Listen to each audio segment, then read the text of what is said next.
Bonjour à vous tous, ici Jeff Rose, bienvenue à votre rendez-vous du meilleur de l'actualité potin sur vos créateurs et créatrices de contenu préférés, Hypotine. Alors donc, voici l'édition du 7 septembre 2022 et c'est parti.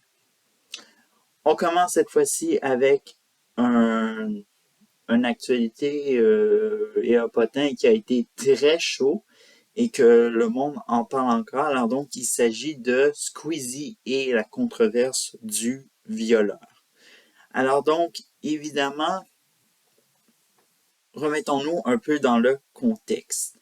Alors donc, Squeezie organise pour une deuxième fois une vidéo sur le thème de le plus grand Où est Charlie du monde, qui était pour jouer à ce Où est Charlie. Alors donc, Squeezie était accompagné de Inoxtag, Maxkey,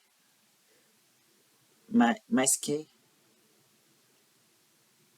ouais, Maxkey, excusez-moi, et également Michou et tout ça. Et évidemment, vous avez reconnu qu'il y a deux personnes là-dedans qui sont membres de la Team Crouton et qu'on a parlé dans les précédentes éditions et tout ça. Bon, la vidéo a été tournée, bien sûr, à Paris, La Défense, et les décors étaient tout simplement d'une simplicité, mais aussi un décor assez original pour jouer à ce Où est Charlie à la façon Squeezie.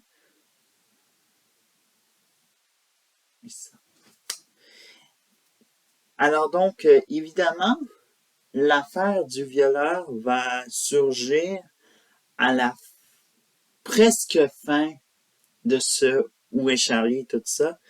Et bien sûr, la vedette, ce sera un inconnu, tout ça. Et cet inconnu en question, il s'agit d'un homme qui a demandé sa femme en mariage par inattendu et qui a été filmé.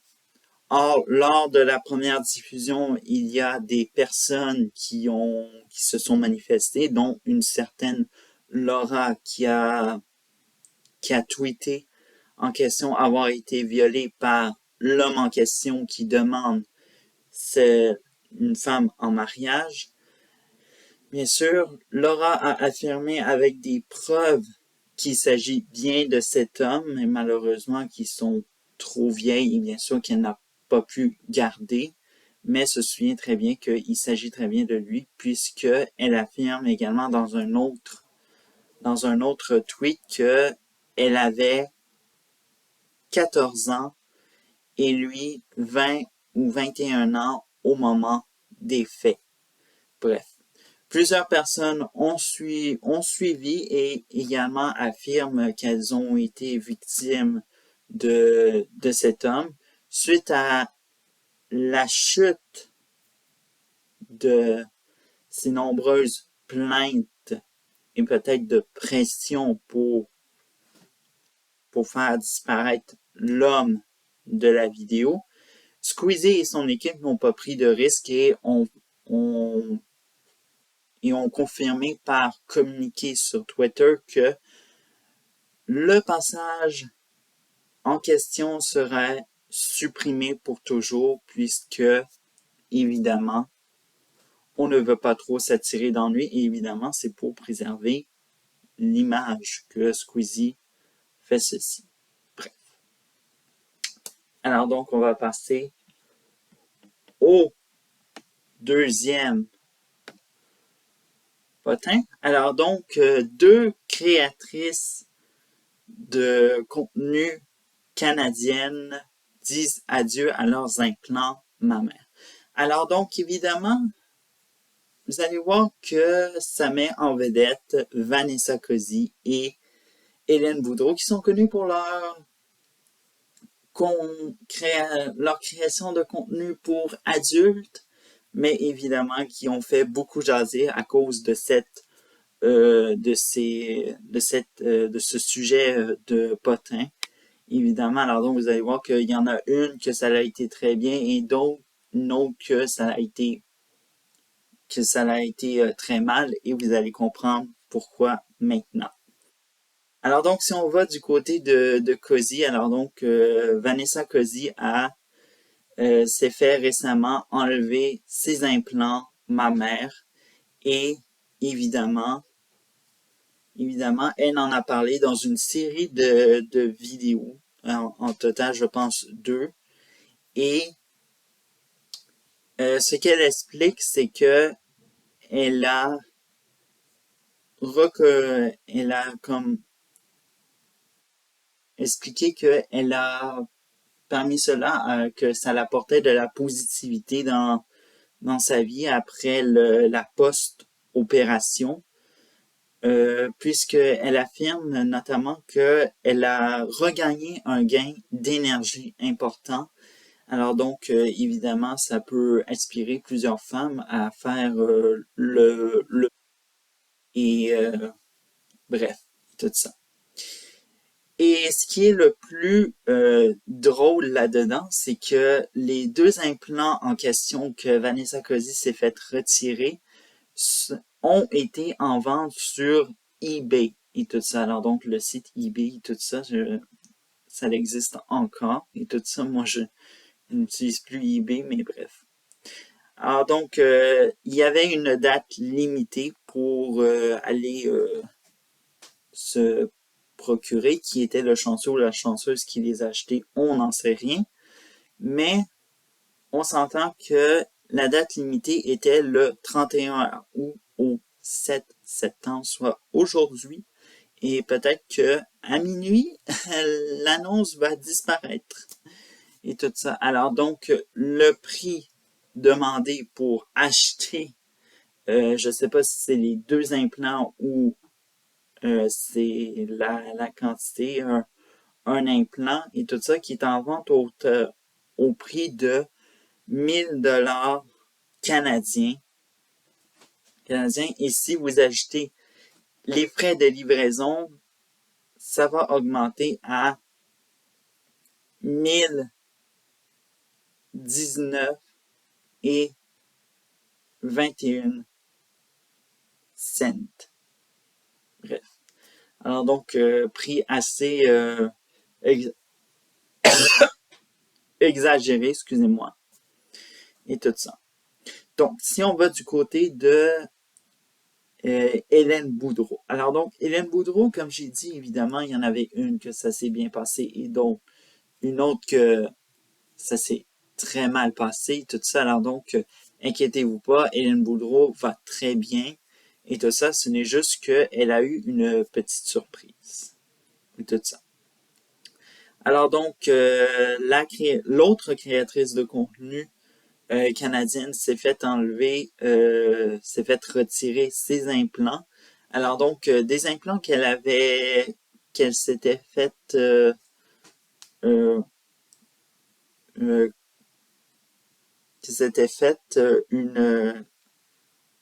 excusez-moi, une opération d'augmentation mammaire qu'elle s'était faite il y a 2 ans en Tunisie. Le problème, évidemment, là-dedans, pourquoi je dis ça s'est très mal passé, évidemment, c'est qu'elle a appris que ses implants étaient de type texturé. Et pour plus préciser pourquoi ça l'apporte et tout ça pour tous ceux-là qui sont hors du Canada, sachez que au Canada, les implants texturés sont interdits pour des raisons de liaison à des cancers et tout ça. Alors donc, évidemment, Hélène Boudreau a mis en garde sa communauté, surtout sur les augmentations mammaires qui se font à l'étranger et surtout qui se font moins cher. Alors donc, bon, ce qu'on peut confirmer, c'est que, en conclusion, vaut mieux payer plus cher pour ne pas se retrouver avec des implants texturés, Bref, alors donc, qu'est-ce qu'on peut dire de plus? Tout ça. Bref. On va à la troisième potin et tout ça. Alors donc, c'est le couple de la chaîne Nico Caponi qui va se marier et tout ça. Alors donc, le couple suisse formé par Nicolas Scuderi et Daniela Pinto on fait l'annonce sur les réseaux sociaux qu'ils vont se marier et ça a été confirmé ce dimanche et tout ça. Alors donc, les jours sont comptés et le mariage est sans doute prévu environ le 16 septembre prochain.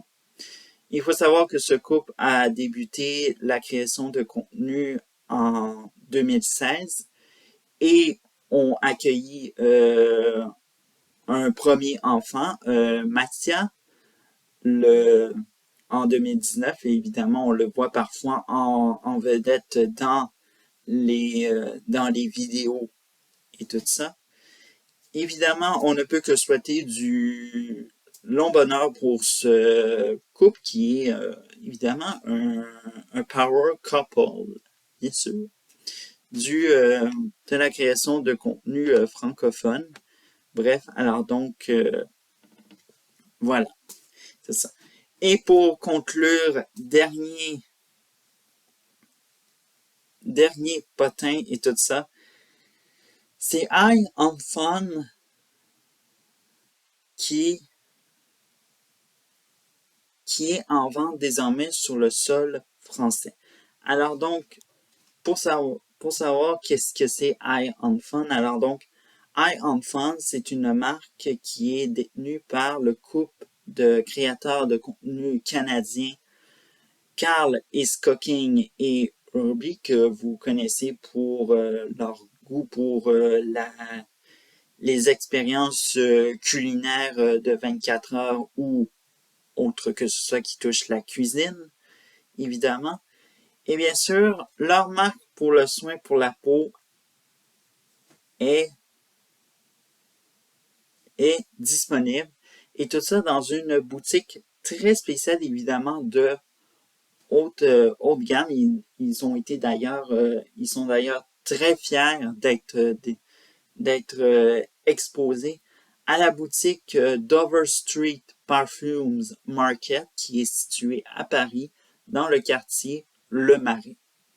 Alors donc, pour tous ceux-là qui ne savent pas qu'est-ce que c'est High on Fun, évidemment, comme je l'ai dit, marque de soins pour la peau, mais évidemment, lancer tout ça, mais il y a presque